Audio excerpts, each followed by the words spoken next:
6 a.m. here on your Thursday, and a very good morning to you, Kentuckiana. I'm Grace McKenna. And I'm Jim Stratman, getting strapped in for a hot one today. Woo, yeah. Yeah, let's bring in Matt Breland right now, who is taking a look at temperatures near 90 degrees, Matt. Yeah, our first day seeing 90 degrees and the entire year. You know, we've had a fairly mild start to our year temperature-wise, but now we're starting to get close to the summertime.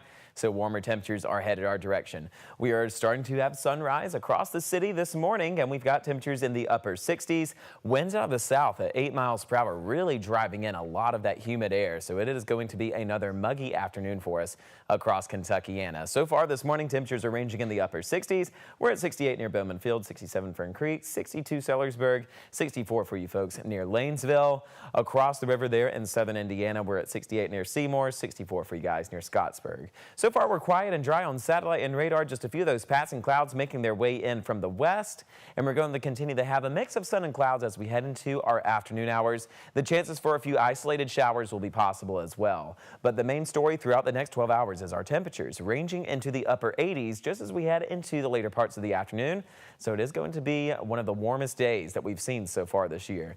But a big heads up, Friday evening, we're expecting severe weather that will be arriving. There's a level 3 out of 5 chance that thunderstorms will include damaging winds with gusts up to 60 miles per hour. Hail will be possible, and we're not ruling out that chance for some isolated tornado activity. So we're going to continue to keep you updated with that forecast as we head into the later parts of the show. But here's a quick check of traffic this morning. We are still looking good to go on those roadways, no matter where you're headed. I-64, I-65. You're looking good. If anything changes, we'll let you know. Grace, Jim? Thank you very much, Matt. New from overnight, Metro Police have located a 10-year-old girl who went missing in West Louisville. Police say Janiyah Hill was found at the Valero gas station on West Broadway just before 11:30 last night. Before that, she had last been seen at 29th and Broadway after she got off the school bus. Police say they did not issue an Amber Alert because there was no indication that the child had been abducted. We're told that she was found safe. Our other top story this morning, JCPS is slashing nearly $100 million from its budget for next year. Among the cuts are immediate athletic renovations for 6 high schools. WHAS11's Alex Dieterer and photojournalist Emma Gefter heard from students and staff about what they think probably just the district dropping the ball. Patches of worn, dead grass here on the football field at Butler Traditional High School, which will now have to wait an additional year to be replaced by a turf field. I feel like a lot of students at Butler particularly, they just feel forgotten most of the time. Butler senior Jorge Bass Bautista. His school is one of 6 high schools in Jefferson County having their turf field construction delayed. You see schools around us like PRP and other schools around us that get more funding, get more attention than Butler. And I feel like Butler, it deserves the same recognition, same respect. Turf fields are just one of the areas feeling the impact of a $150 million budget cut over the next 2 years for the district. The delay alone cuts $8.5 million from the annual budget. They were originally budgeted around $2.7 million per year, and now the costs are coming in at about $4.2. Butler boys soccer head coach Mario Carrillo addressed the board Tuesday night before their unanimous decision to approve the budget. That was a gut punch.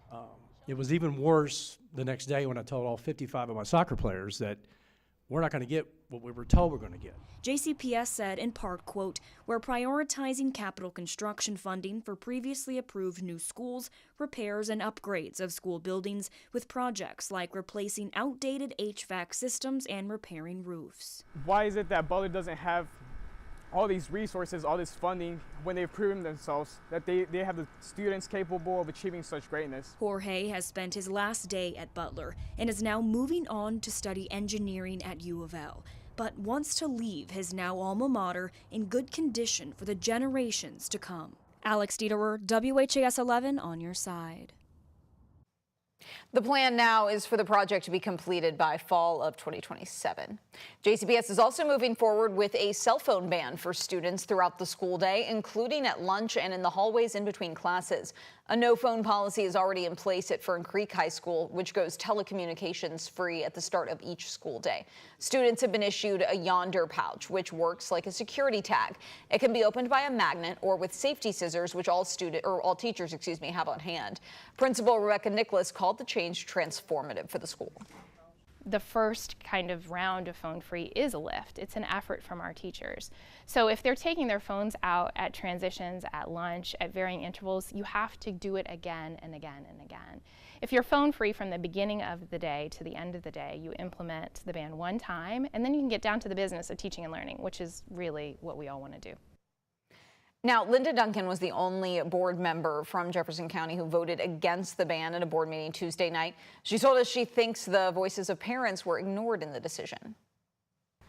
They did a parent survey, and if you noticed, I've heard two numbers. One number I heard was 81% of our parents do not support a total ban.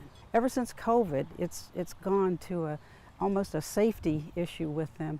They want instant contact with their kids. The cell phone ban goes into effect next school year. JCPS has said each school will choose how to enforce it. The man just charged in the 2022 murder of a southern Indiana woman remains in jail this morning following his very first court appearance.